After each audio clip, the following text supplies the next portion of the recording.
If there's one thing that all small business owners can agree on, it's the idea of spending less time on your accounting and more time doing the work you love. That's exactly what FreshBooks delivers. Join the 10 million other small business owners that handle their accounting by going to freshbooks.com/TIP and sign up for your free 30-day trial today. No credit card is required and you can cancel anytime. That's freshbooks.com/TIP. Broadcasting from Bel Air, Maryland, this is the Investors Podcast. They'll read the books and summarize the lessons. They'll test the waters and tell you when it's cold. They'll give you actionable investing strategies. Your host, Preston Pish and Stig Broderson. Hey, how's everybody doing out there? This is Preston Pish, and I'm your host for The Investors Podcast. And as usual, I'm accompanied by my co-host, Stig Broderson, out in Seoul, South Korea. And I'll tell you what, folks, I have been waiting a few months for this interview because I am super pumped. Tim Kopra is an astronaut at NASA, and he has probably the coolest stories of any person you could possibly meet in your entire life. So let me just set this up for you. So I'm at the Army-Navy football game back in December, which I want to add, Army won, and they won. It's been a long time. It's been a very long time since that happened. And I'm at a tailgate, and I'm there talking to some friends, and there's just this gentleman standing next to me, and I don't know who he is. And one of my friends introduced me to Tim. He says, "Hey, Preston, this is Tim. I want you to meet Tim. Tim just got back from space in June." And I'm like, how many people get introduced as, oh, he just got back from space? Kind of like it was like he just came back from his grandma's house, just a couple days ago. So I'm like, oh, hi, Tim. Nice to meet you. So we start talking. Turns out Tim went to Columbia Business School. He went to London Business School as well for some time. He went to Georgia Tech. He went to West Point. And so we had a lot in common just talking about the investing side. But for me, I was so interested in talking to him about all these adventures that he's had in space. And I said, Tim, you've got to come on my podcast. The show's all about famous investors and studying billionaires. I said, but we have to make this thing work. We're going to talk briefly about Elon Musk and some of the things that they're doing. Also, Jeff Bezos with his space company and how that integrates into NASA. So we can kind of wrap up this billionaire theme. But the thing I really want to do is let him tell you guys some of the most amazing stories you're ever going to hear in your life. So, Tim, with that, thank you so much. And please tell everyone down there at NASA, thank you so much for helping us set up this interview, because I am super pumped to talk to you today. Well, Preston, it's actually our pleasure to be able to connect with you. And I'm very grateful to have the job that I've had here at NASA working as an astronaut. It's really been a boyhood dream that turned into a tangible goal. And if you think about it, it's kind of a ridiculous goal to have, to become an astronaut. So I just feel really grateful that things have worked out and I've had a chance to go to space a couple of times now. Well, you talk about how difficult it is to become an astronaut. And a lot of people might not realize this, but that was the whole reason Elon Musk started his own space company, was because he looked at the stats of how hard it was to become an astronaut. And he realized, I think it might actually be easier for me to start my own space company and go to space that way than to actually go through the rigors of becoming an astronaut at NASA. So quickly, tell everybody what the numbers are on this. Like, for all the people that apply, how many people actually make it to where you're at, and how many are in the astronaut corps right now? I'm on the selection committee for this next class of astronauts that we'll pick, and we'll probably announce this summer.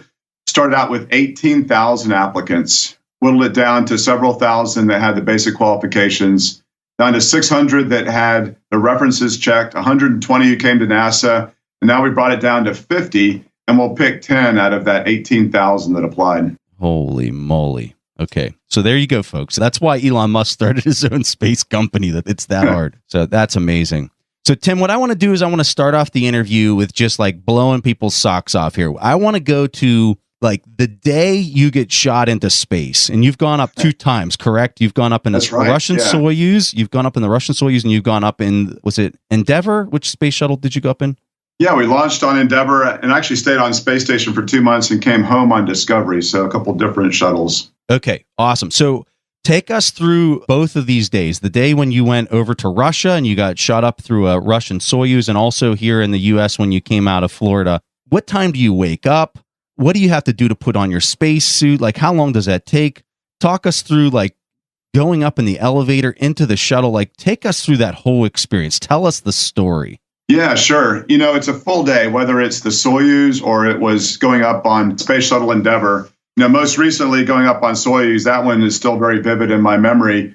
We got up, mid-morning, maybe like 7:30 in the morning, and our doctors made a final check on us to make sure that we're healthy, put on our flight suits and had some breakfast. And we went through several different ceremonies that are part of the Russian spaceflight program. We had some toasts beforehand, and we have a backup crew, so it's really the backup crew that's doing the toasting. But the Russians really treat all of the components of their space launch and really their spaceflight program with a lot of tradition. And so after saying some nice words to each other about where we were and what we were planning on doing, we signed the door of the crew quarters that we stayed in. And that's been done all the way back to Yuri Gagarin, who launched back in 1961. And then the three of us marched forward, surrounded by our friends and family, and a Russian Orthodox priest blessed us, and they're dressed in their full garb. And the way we're blessed is with, looks like this big washcloth sponge-looking thing, and they throw water on us so that we're blessed. We walk downstairs, and as we walk outside to get on the bus to take us to our suit fit, they're blasting this music that's been played, I guess, for the last couple of decades as part of their tradition. We get on the bus and we drive quite a ways because we launch out of Baikonur Cosmodrome, which is a huge area. It's much bigger than Kennedy Space Center. And after about a 45-minute ride, we get to the place where we put on our spacesuits. And this is a very important check because when we put the spacesuit on, we have to make sure that it holds pressure because it's one of the safety factors in launching into space. If we were to have some sort of breach in the vehicle in an emergency, this spacesuit is going to save our life. And so we make sure that it stays tight when we do the pressure check. And it's funny that we do this behind this big glass window so that all of the press and our family and friends are watching this procedure where we get in the spacesuit and we sit down in a little seat that is our seat liner inside the Soyuz space capsule, and they pressurize the suit and make sure that it's all going to be good. And then we have some words with our family through the glass since we're essentially in quarantine, and we march outside to the bus that then takes us to the launch pad. And as you can imagine, most of us are kind of quiet as we take that final bus ride to the rocket because it's a culmination of about 2.5 years of very specific training for this launch. In my case, I was in the left seat of the Soyuz, which is essentially the co-pilot in this very small space vehicle. The center seat was Yuri Malenchiko, who's a very experienced cosmonaut and also the commander of the Soyuz spacecraft. And in the right seat was Tim Peake. And since my job has lots of requirements going uphill in terms of my responsibilities, I'm basically thinking about all the initial steps that I need to have done as we get strapped in and get ready to launch. And then once we get through the whole process of launching into space. So we get out to the rocket and we take some photos. We climb up a ladder and get in a very small elevator. It's barely enough for a few people and get to the very top of the rocket. And to get inside this spacecraft, it's very typical Russian design. And that is that there is absolutely no extra room. One thing that's very typical of Russian design is that it's usually very simple and robust and just good enough. And that's the way the Soyuz is. But, quite frankly, I'm perfectly happy to fly on that kind of vehicle because it has a couple hundred flights under its belt and lots of maturity with the system. And so that if you launch into space, even if things were to go wrong, you've got a way to still get back home safely. And that's really the name of the game, is to get to space and back home safely. So we climb in, and it is a really tight fit to get in. In fact, when you climb through, the vehicle is designed with these three elements. One is a living compartment, and that's the one that docks to space station. Connected to that is our descent module, where we're crammed inside. And below that is an instrumentation compartment that we really don't have access to, but it's part of this spaceship. And so we climb through the living compartment, and in order to get inside the descent module, it is only big enough to squeeze through. So your spacesuit has a big knob on it that controls your pressure, and you have a visor that's part of the helmet system that's connected to your spacesuit. And so when you get in, you're trying to make sure that you don't scratch the hatch as you climb through, because that hatch on the outside is your antenna. The seat liner is exactly conformal to your body because that seat liner saves your life when you come back. When you hit the ground, you hit so hard that you have to have something that completely distributes the load. And so you have this seat liner that's exactly conformal to your body. And along the lines of typical Russian design, the way that they make this seat liner, about a year and a half before flight, we get into this big tin bathtub wearing long underwear. Somebody brings in this big plastic bucket of plaster. They pour it around you. It firms up. You hop out. This guy takes a putty knife and he carves off the hot spots. They put cloth on it, and that's your seat liner. And that's what you're sitting inside this little spaceship. Wow. And so your knees are crammed up, basically as far up as you can move them. And I'm pretty lucky because I didn't have a whole lot of knee or back pain, but a lot of folks do. And you're in this position for a really long time. You get inside the spaceship maybe 2.5 hours before launch. And nowadays it takes us 6 hours to get to space station. We do 4 orbits around our planet, each one about an hour and a half. And so we get to space station after 6 hours, but that means that you're crammed inside the seat for a really long time. And that can be pretty uncomfortable. You literally go around the Earth 4 times before you arrive.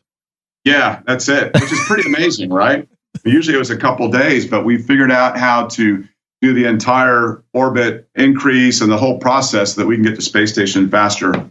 So once I'm inside the seat, you have one of the Russian technicians who's helping you strap in, and you're trying to make sure that the seat is strapped down so hard that you really can't move, because it's possible even on launch that if things weren't to work out and you had to separate from this rocket, it's going to be a very dynamic ride. And so you need to make sure that you're very secure inside the seat.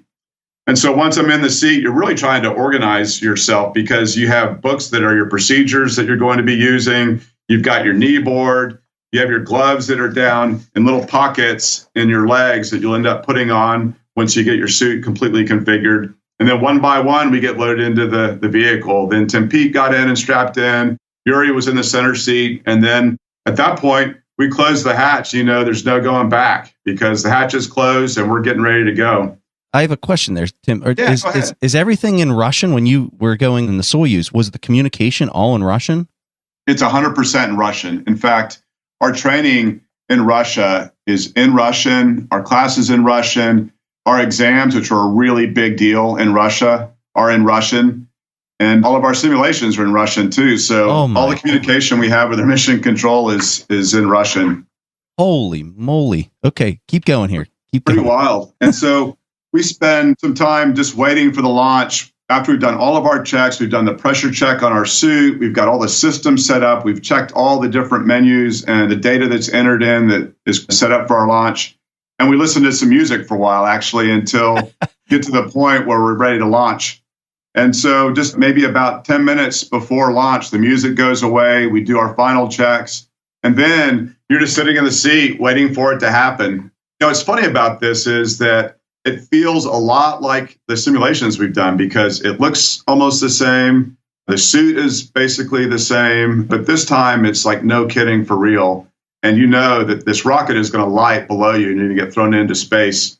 So we're very focused on the task at this point, as you can imagine. We're waiting those last several minutes until the engine lights. In the simulation, when we do this, they have a little speaker. The speaker has some rumbling noises. You're looking at the clock and then you start your procedure.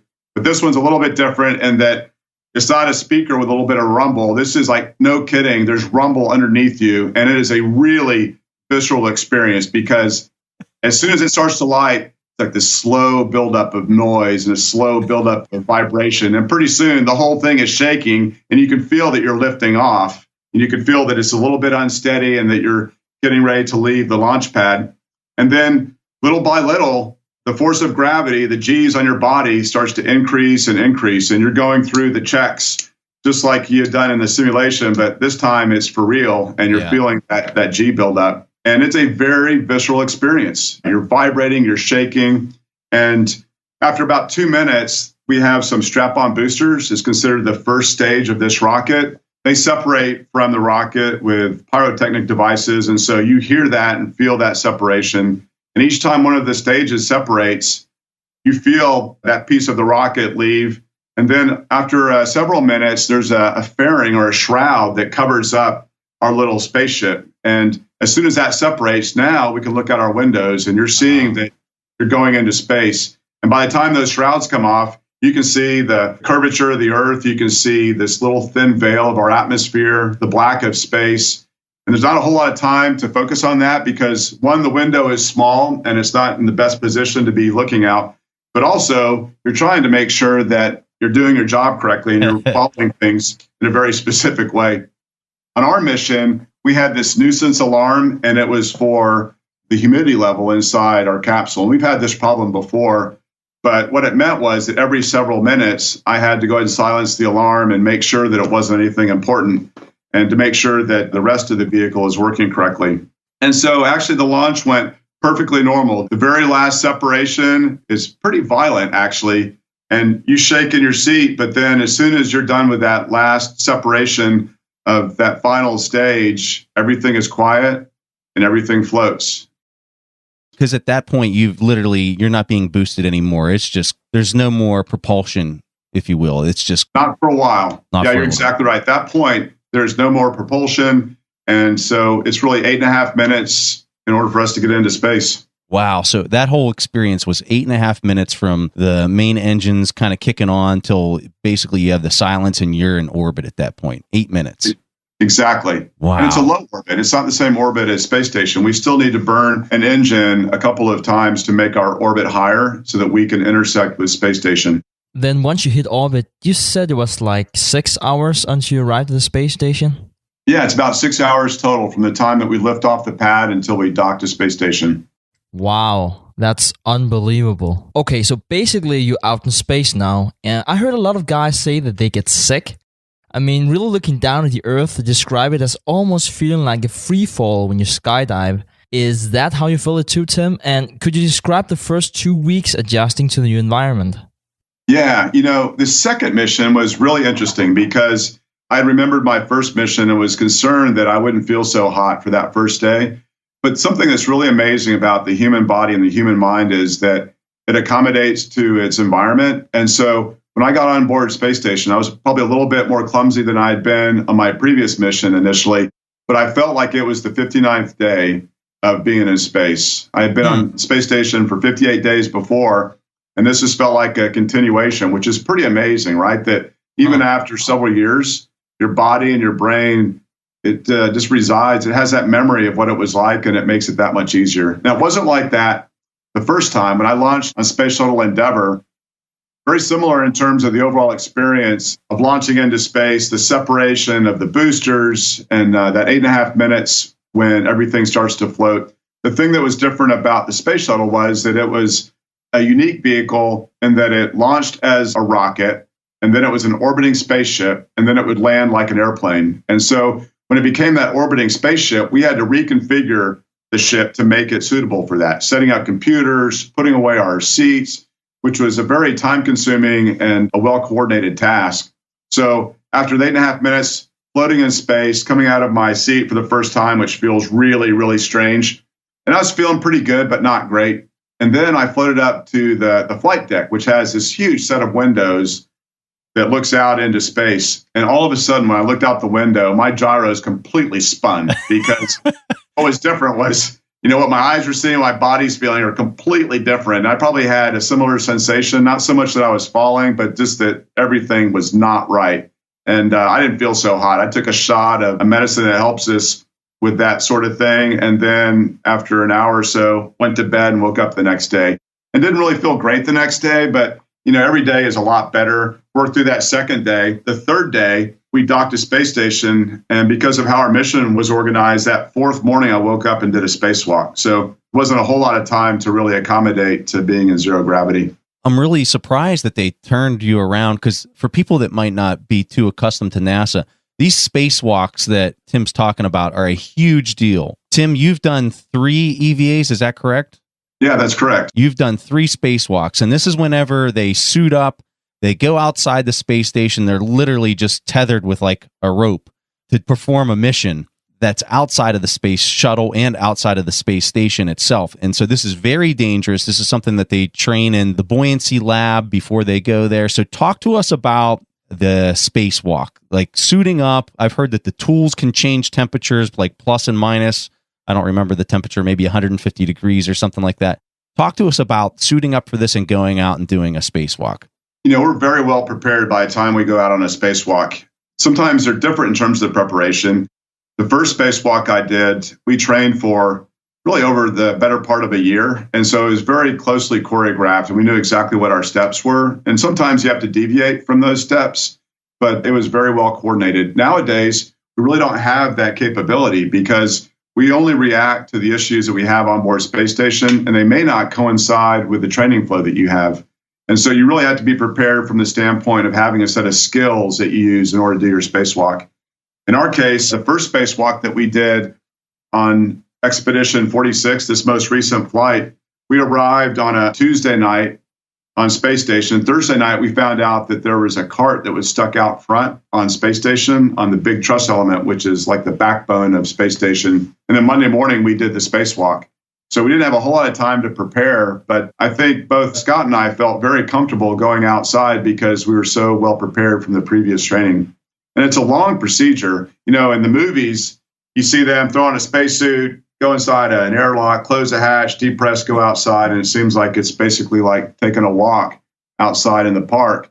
But for us, it's a very methodical and very thoughtful and planned out procedure that has to be that way. It's interesting that it's not too dissimilar to the things you have to do for scuba diving when you ascend. You have to scrub your body of the nitrogen. And so we have this procedure where we go inside our airlock, which is our door to space, and we close the hatch, we breathe oxygen, pure oxygen. And once we have that hatch closed, we can depressurize the airlock. And so that puts us in an environment so that we can get rid of this nitrogen. Then we get inside the spacesuit, get all buttoned up, and there's a third person inside the airlock with us that helps us get all configured. And so once we're inside the spacesuit, we can breathe pure oxygen. And so we no longer have to worry about the nitrogen component. So at that point, they repressurize the airlock, they open the hatch, and now we're going through all the different checks that are required to get us outside. Once those checks are complete, that includes all the settings on the suit, putting on our tools. And the tools are not like anything you've really seen because they have to be compatible with working in a pressurized spacesuit. We work in an environment which is a vacuum, meaning there's no air pressure. And it's for someone who's not scientifically knowledgeable, it sounds really strange, right? Because we live in this environment here that is 14.7 pounds per square inch every day. Whereas in space, there's none. So it's a very foreign environment. And our suit is pressurized to 4.3 psi. And what that means is that it's under pressure, and it's a little bit more difficult to move than if it wasn't under pressure. And so all of the tools have to be designed so that we can work in this big, bulky, and really clumsy spacesuit. So we get configured with our tools, and then that person who had helped us out before puts us in this really skinny tube that is called the crew lock. And that's what we're going to get inside to exit into space. The guy who's helping us, closes the hatch that separates us from him. And now the two of us are inside this little airlock that has us, all of our tools that are on top of us, and all of the different boxes and things that we have to replace outside, or maybe additional tools that we have in different boxes. And so then we reduce the pressure in this little volume. That goes down to a vacuum. And now we open up the hatch. And as soon as you open up the hatch, you're looking down on our planet, and it's going past at 17,500 miles an hour. You know that your next step is going to go outside and do this. It's not dissimilar to jumping out of an airplane. For anybody who's ever done that before, like when you shuffle to the door and you're getting ready to jump out of that airplane and you're looking out the plane for a second, and you're thinking, why am I jumping out of an airplane? Right? It's crazy. But then as soon as you go out, you just start with whatever you've learned, and everything turns out great. In our case, the very first thing that we do when we go on a spacewalk is take this tether reel. And it's like what you said. It's really the rope that connects us onto space station. It's kind of like a thick fishing line. And so we take that hook and we connect it outside on space station. And once both you and your buddy have those connected, now we're cleared to go to work because we're connected onto space station. And it's exactly what we did. So based on the speed you're going around the Earth, you are seeing daylight and nighttime every 45 minutes.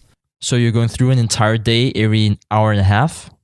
Well, every 90 minutes. Yeah, exactly right. You're going to see day and night cycles, which is pretty amazing.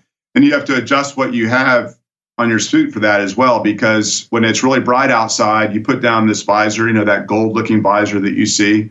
And when it's dark outside, you have to make sure you pull the visor up and make sure that your lights are on, because when it's dark outside, it is really dark. It can be a little bit disorienting if you don't have the right lighting and if you don't really keep your bearings about where you are. Can you make out the cities down below that are lit up at night? Oh, absolutely. Yeah. Cities at night are absolutely beautiful. And it depends on what city. Some cities are brighter than others. Some regions of the planet are brighter than others, but they're absolutely beautiful. It's funny. Whenever I went to the Grand Canyon for the first time and I saw it, I remember telling people there's no, I've seen a bunch of pictures of the Grand Canyon, but whenever I saw it in person, it was so different than the pictures that you saw. There's no way you can capture that with a picture. I can only imagine being strapped to the side of the International Space Station and looking down at the Earth, like zooming by at, what did you say the speed was? 17,000 miles per hour or something? Yes, 17,500 miles an hour. It's pretty amazing. Oh my! So I'm assuming you had a similar experience. Like no pictures that you come back with can capture this, right? Oh, you're exactly right, Preston. There are no pictures that do it justice. It is such a surreal experience to be outside on space station for so many reasons, right? I mean, one, you're in space, right? That's pretty strange. But there's some things you might not think about. Like when you walk around here on planet Earth, you just take for granted that you have sort of this security of always being attached onto the surface below you, right? Well, it's not like that, right? All you have is this little space station that you're connected to. And the way you're connected is with the tools that you use to connect to. We have the tether reel that connects us straight back to the airlock, but that's not really a feeling of security that you're connected, because it's really just a safety line. And so really it's up to you to have a hook connected onto a handrail that keeps you from floating away. But it's all you have. It's really the main thing that attaches you on to any sort of structure. And then looking out, the thing that I think is so different, just like with your experience of the Grand Canyon or ours looking out onto planet Earth, is that the field of view, I mean, it's everything that you see, right? And the other component of that is just when you see things that are in 3D like you normally do, I think that's the component that makes it really challenging to try to capture in pictures. But I tell you what, to see the planet when you're over cities or over huge bodies of water, or in the daytime when you look out into space and your eyes can't see the stars, but all you see is this thick black of space, it's pretty awe-inspiring. So I would really like to be able to take some of your pictures and put them up on our website on the show notes for this episode for people that are listening to this, if they want to see a couple of your pictures that you took while you were up there. Is that okay that we put some of those on the show notes? Absolutely. Yeah, it's open domain. Any pictures you'd like. And any of the ones that I've taken belong to NASA, and they're available for everyone. Awesome. Okay, we'll do that. So let's talk about the trip home, because you've been up there, you've become accustomed to this. I'm sure you start feeling kind of comfortable after a few weeks or a few days. And just so people know, you've nearly spent an entire year in space, correct? 244 days. That feels like about a year. That's about right. You're getting pretty close. I would feel comfortable after being somewhere for a year, but then you have to climb back in this tiny little capsule and go through the Earth's atmosphere. And I couldn't imagine the stress, what that experience would be like. Kind of talk us through that day, because I would imagine that you're kind of dreading that day in a weird way, that you have to climb back in there and go through this experience to get back home. I wouldn't call it a dread at all, actually, because one aspect of that is that for a while, at least usually, that you're coming home on a specific date. And so you're ready, right? I mean, I spent 186 days in space this last time, and I could have stayed longer if that was the mission, but the mission was coming to a conclusion. You have family and friends back home. There's that turkey sandwich and that Diet Coke waiting for you, because you haven't had that in a while. So there are a lot of things that make coming back to Earth appealing. Very good point. Things don't float away. You don't have to use Velcro to put things down. So it's a lot of components of just daily life and 1G that you really start to appreciate over time.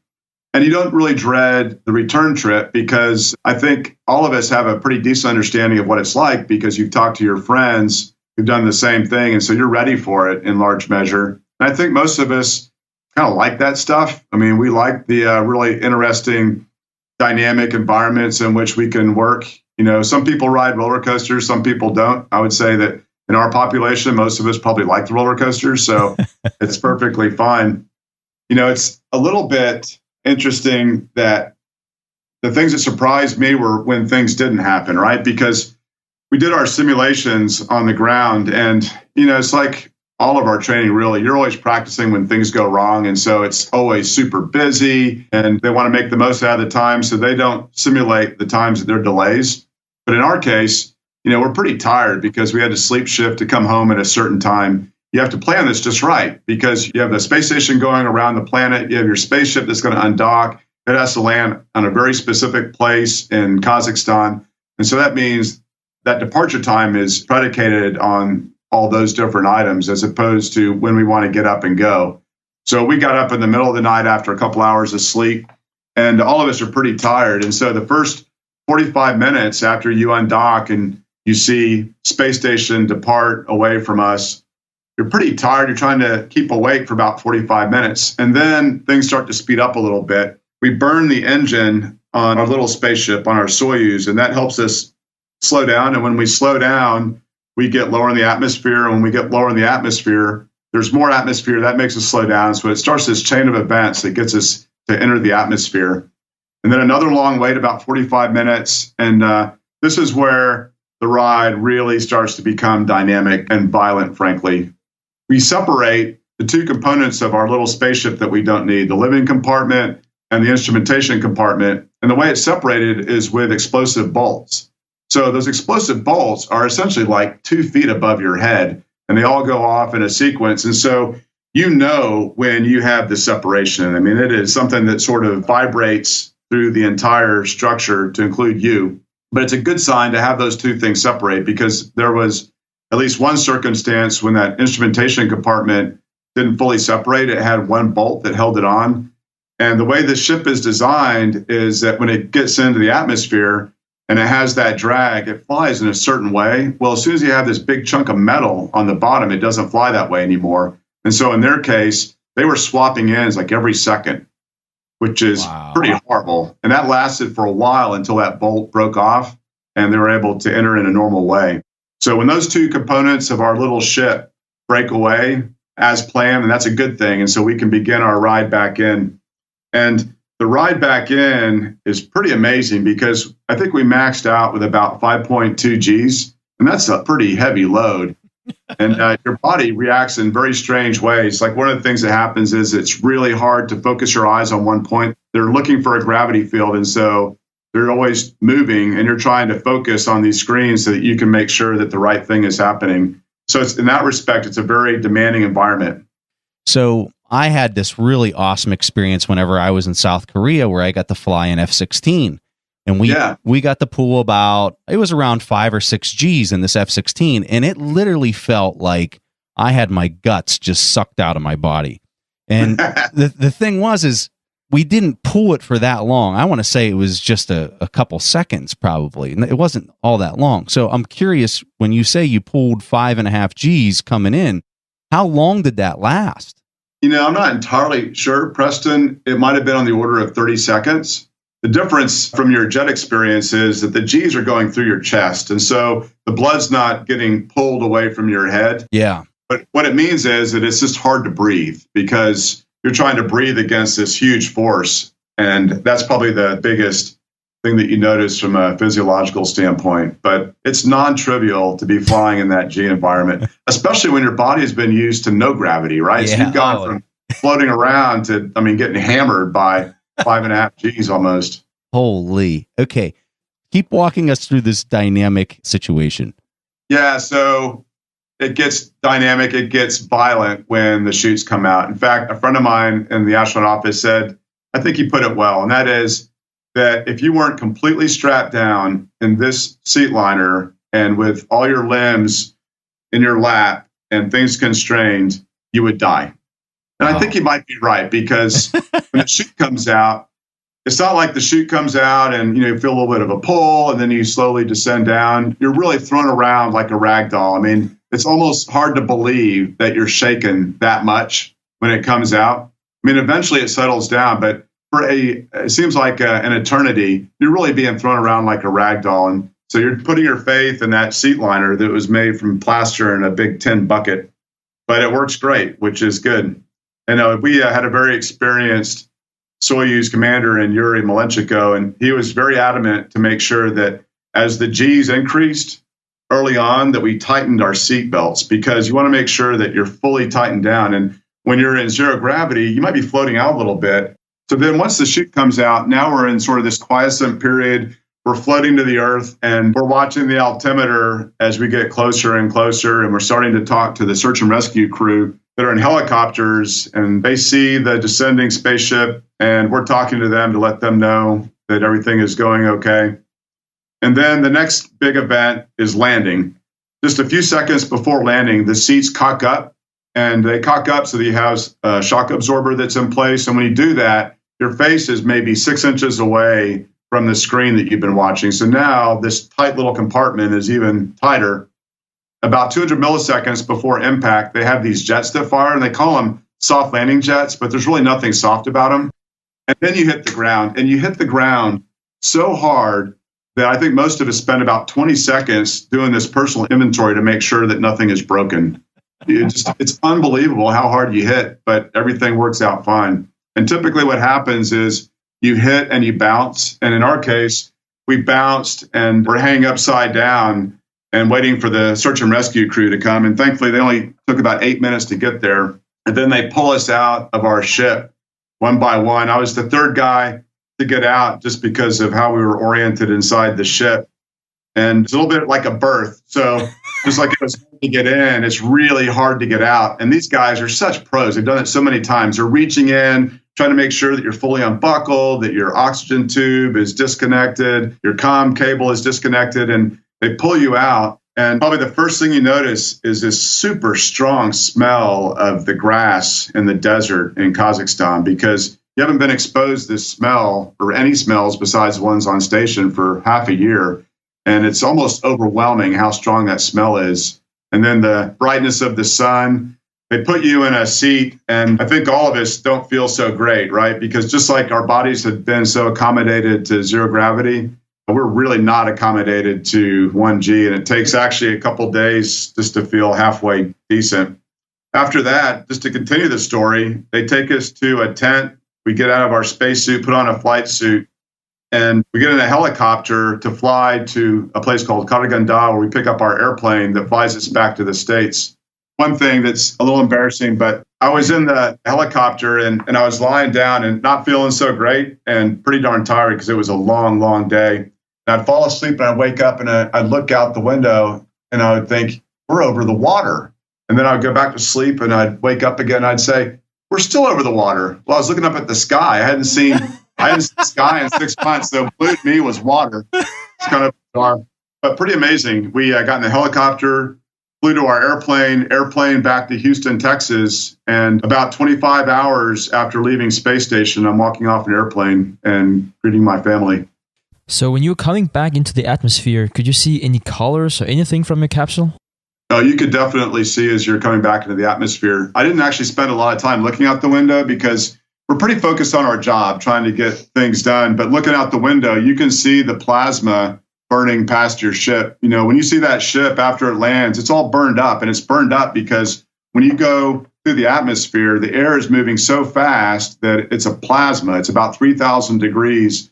And if it wasn't for the way the ship was designed with its heat shield, we would just burn up coming in. And so you can see all that passing the window, and you can see the atmosphere as you get closer and closer towards our planet.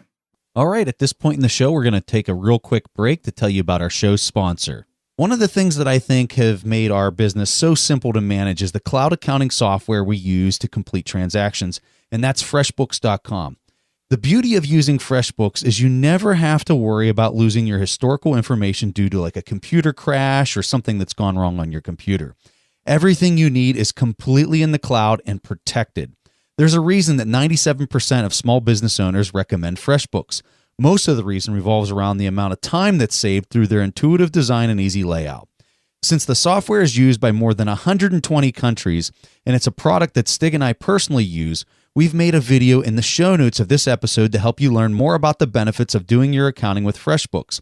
If you'd like to take advantage of a free 30-day trial without any credit card, go to freshbooks.com/TIP.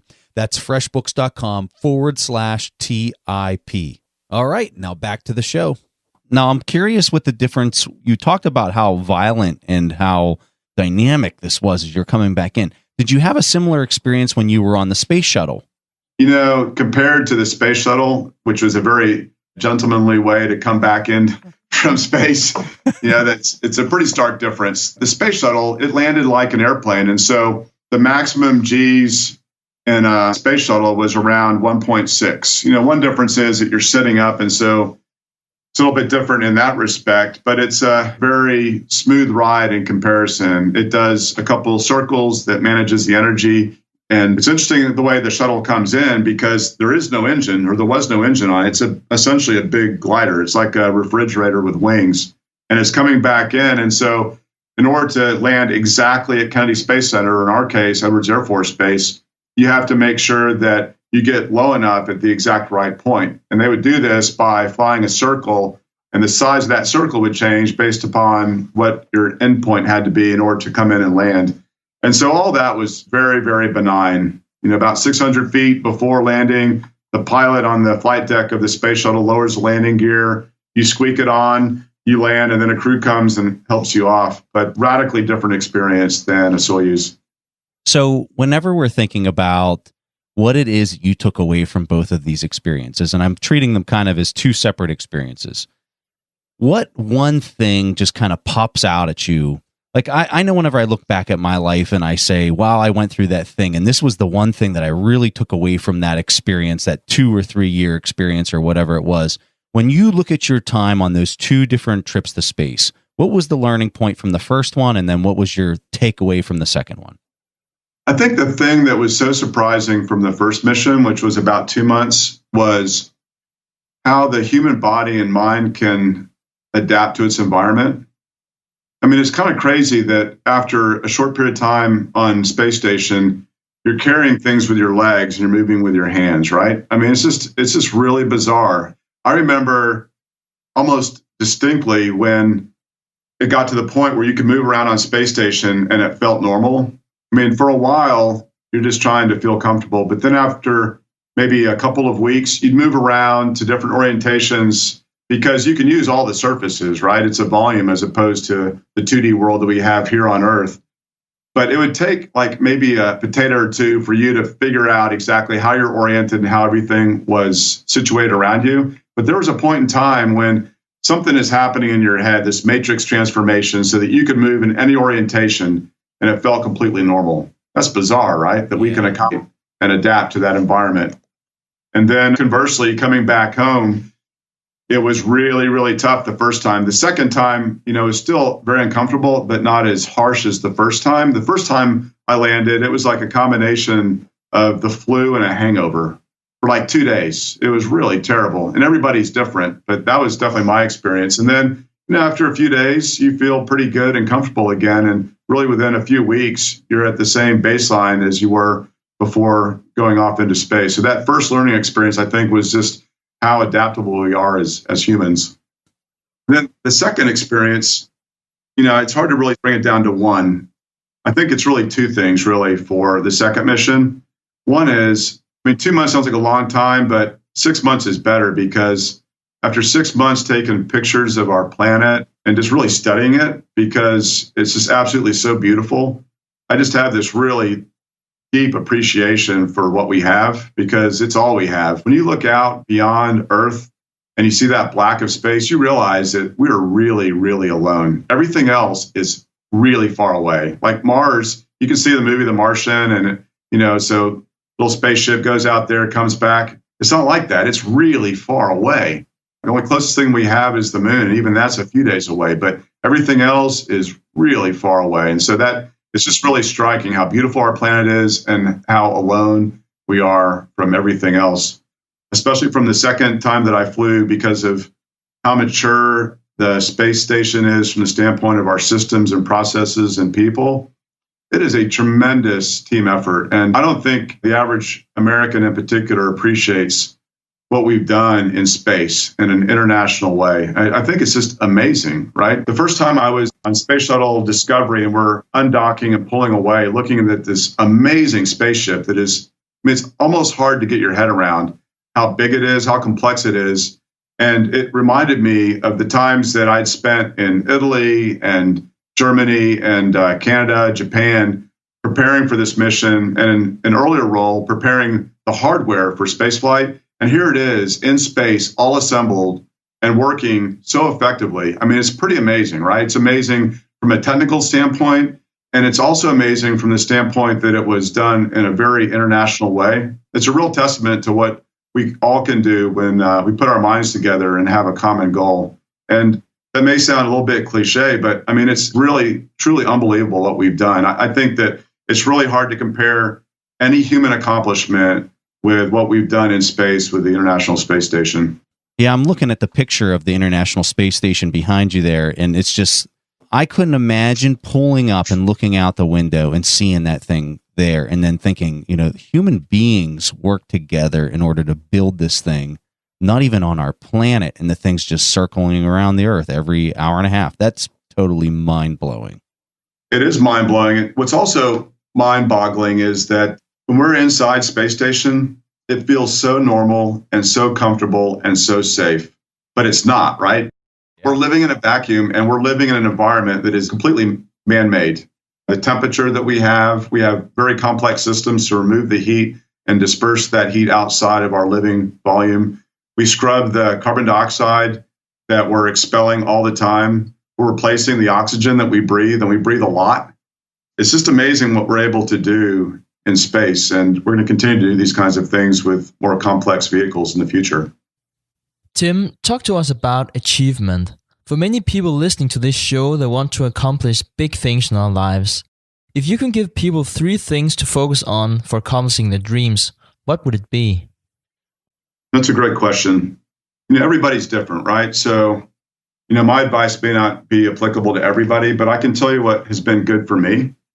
Things have worked out in a way that I never could have anticipated, and I feel really blessed as a consequence. But for me, I think it's really important to have big goals, and sometimes goals that seem completely impossible or maybe even ridiculous, like becoming an astronaut, because that's where it starts, right? I mean, you have to have the goal in order to make it work out. I mean, if you don't have the goal to start with, then you're certainly not going to accomplish it. But there's something about really big goals that is empowering that smaller, lesser goals are not. They provide this sort of motivation, this drive that really doesn't come, at least to me or for me, out of smaller goals. And what happened from my experience was this crazy desire and goal of becoming an astronaut that was sort of reinforced when I was at West Point and was able to listen to some former Apollo astronauts speak to us, which told me, hey, look, they could do it, then maybe I could do it. And so having that big goal was really powerful. And what was also encouraging from this was to recognize that in order to be able to accomplish those big goals, you need to figure out a very methodical plan. And every time one of those smaller goals that would contribute to the big goal worked out, then it was just one more motivator to keep on working harder. And I thought for me, that was very important. The second thing I would say that also relates to that, and was true for me specifically, is that it's possible to model your behavior off of someone else's accomplishments. And so even when I was a young cadet at West Point, after this sort of seminal moment when those Apollo astronauts had spoken with us, and I realized that maybe that could be something I would do someday, I would go to the library and I would find out what former West Pointers had done who had become astronauts, what their history was. I read their biographies, what their steps were. And not that you can replicate that exactly, but you can get a feel by trying to model someone else's behavior and their steps to help you along with your goal. And at the end of the day, it won't match exactly, and it may not match at all, but man, it is a great starting place to be able to model. And then thirdly, I think probably the most important part are a preparation for your goal. And it usually requires a lot of hard work. So for young people in school, for example, you know, when you're an 8th grader having to study algebra and it may not feel like it's worthwhile, for me, things like math and science in particular are like tools in a toolkit. And you have no idea when you might need it again, but they're really important, right? So a lot of these fundamental subjects like math, you may never be a mathematician, but it'll teach you how to think. So really kind of focus on the hard task at hand would be probably a great way to summarize that last point. I think you need to focus on the hard task at hand, but I think my point is that you're building a set of skills over time that will contribute to whatever your goal is. And most things that are worth doing are really hard and require a lot of preparation. For the next segment, we'd like to talk about billionaires, and especially because we see that human interaction in space is really changing dramatically. Billionaires like Elon Musk and Jeff Bezos have huge impact, and I'm curious to hear your thoughts about especially Elon Musk. We read his biography here on the podcast and we were thoroughly impressed. He was one of the first programmers on GPS. A lot of people don't know that. He was also a co-founder of PayPal, so he really understands finance. He went over to Russia to try to persuade them to sell some of the rockets to him. Then he went back and decided to do it himself. Talk to us about their contributions and where do you see a lot of this heading? Sure. I respect visionaries because they help to chart a path that other people might have thought was impossible. And sometimes those visions are impossible initially, but that's where you start, right? You start with this big picture and you work towards it. And so I respect people like Jeff Bezos and Elon Musk with their vision of what we can do. And they've accomplished a lot, right? In the case of SpaceX, we work with them closely in getting supplies to space station. And like you mentioned, they're able to land their first stage vertically, which is like a Buck Rogers thing, right? I mean, it's just amazing to see that kind of thing happen. And they're going to progress to having a vehicle that they put people on. And, in the case of SpaceX, they're very closely connected to NASA and our contracts, and that's largely how they're funded. And then in the case of Blue Origin, which is Jeff Bezos' company, at this point in time, it's, I think, probably 100% private. So a little bit different model, right? One that is largely government funded, one that is privately funded. In both cases, though, I think it's really important that we have people that have the kind of vision that's necessary to push things forward and to eventually get to a place where perhaps it's not just a government venture. It is something that can be done and your average person can do it. And I think that's a very admirable goal. And I look forward to us getting closer and closer to that objective. The thing about spaceflight is that it turns out that human spaceflight is really hard, right? So I came to NASA as an astronaut in 2000. In 2003, we killed 7 people on Space Shuttle Columbia. And we talk about that a lot here because it keeps us focused, because the consequences of us doing things all the time, nearly perfectly, is that we lose our colleagues and our friends and our crewmates. That's a big deal, right? It's a huge deal. I was just at a meeting recently to look at approval of one of our spacecraft, one of the resupply vehicles going, and we had a senior manager talk about a meeting where they were supposed to review the foam that was coming off of the space shuttles at the time and how we didn't 100% listen to the people we should have, because if we had, we wouldn't have killed the crew on Columbia, right? So I bring that up because it's an important lesson for everybody who's involved or that may be involved in human spaceflight to realize that it is really, really dangerous, right? To get outside of our gravity field requires lots of thrust through nozzles on highly explosive rockets in a very complex environment and hazardous environment. Once you get to space, in a lot of respects, you've crossed that biggest hurdle in terms of your life being in peril. But when you launch into space, your life is in peril. And these people will be in the exact same situation as we have been when we put non-astronauts or at least civilians that are not fully trained into that environment. So we just have to be very cognizant that it is not easy. And then once you get to space and say we have plans to go well beyond low Earth orbit, like to Mars, you know what? That part's really hard too, right? Because the environment in which you have is exactly what you have. Whatever you have is what you brought with you or what you make. And that's a level of complexity that cannot be overstated.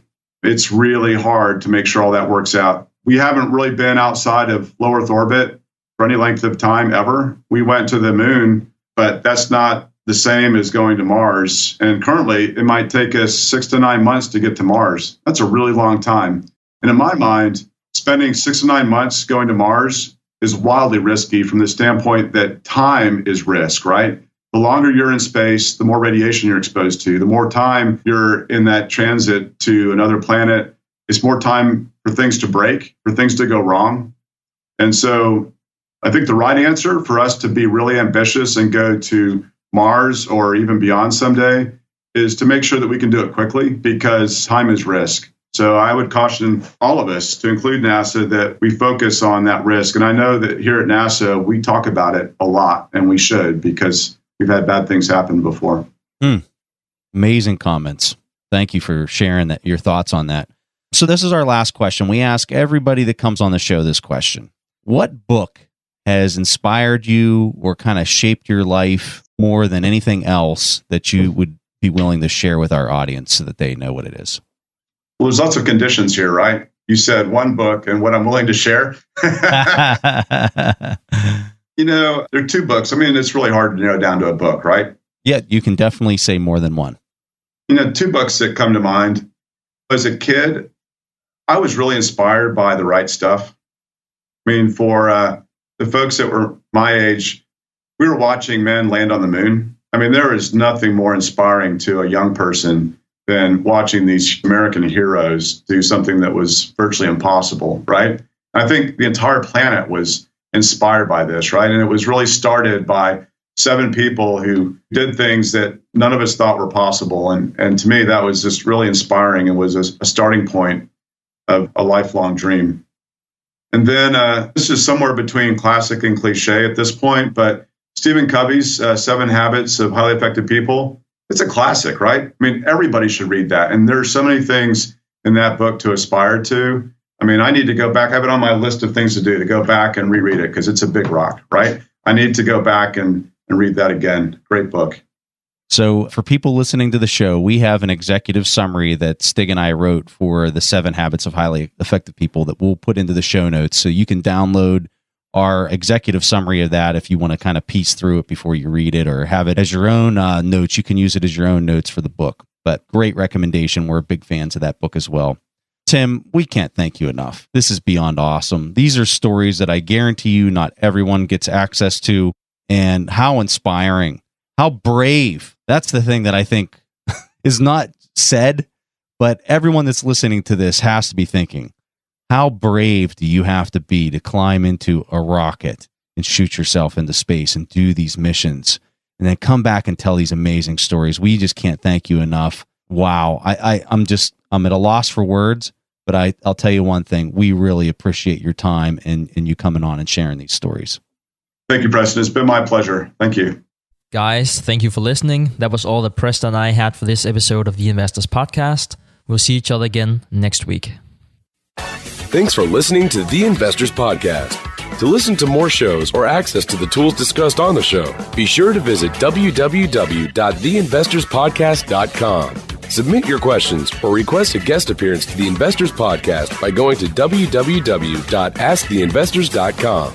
If your question is answered during the show, you will receive a free autographed copy of the Warren Buffett Accounting Book. This podcast is for entertainment purposes only. This material is copyrighted by the TIP Network and must have written approval before commercial application.